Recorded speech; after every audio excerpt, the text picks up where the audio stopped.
Barcelona close to £236 million Spotify deal that includes Camp Nou naming rights.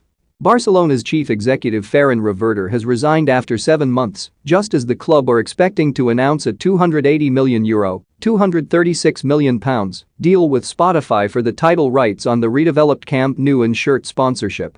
The agreement with the music platform is understood to be worth that over 3 years, with the men's and women's team carrying the company's logo on their shirt.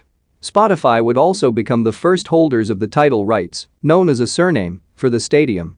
The deal would come into effect this summer when Barcelona's contracts with their primary sponsor, Rakuten, and secondary sponsor, Beko, end. The Rakuten shirt deal was worth €55 million a season. Barcelona would not comment on the new agreement, which is expected to be announced this week. The club said that Reverter had resigned for personal family reasons, but the timing was striking, and the Catalan radio show KT Judes suggested that he had had a series of disagreements with the president, Joan Laporta, the latest of which was the Spotify deal and his attempts to secure a secondary sponsor for the sleeve. Reverter had been at the heart of negotiations over primary and secondary sponsorship deals, with reports suggesting that he had conversations with a cryptocurrency company only to encounter opposition from the club's board. Spotify faces a controversy after the singer Neil Young demanded the removal of his catalog from the platform because of the continued presence of the podcaster Joe Rogan, whom he accuses of spreading misinformation. Reverter, the former CEO of the German retailers MediaMarkt, had been Laporta's first signing as president of Barcelona.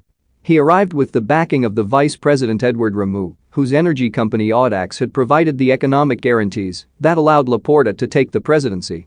Reverter was at the heart of the administration's attempts to resolve the financial crisis it inherited, Laporta last week saying that €159 million had been cut off the wage bill.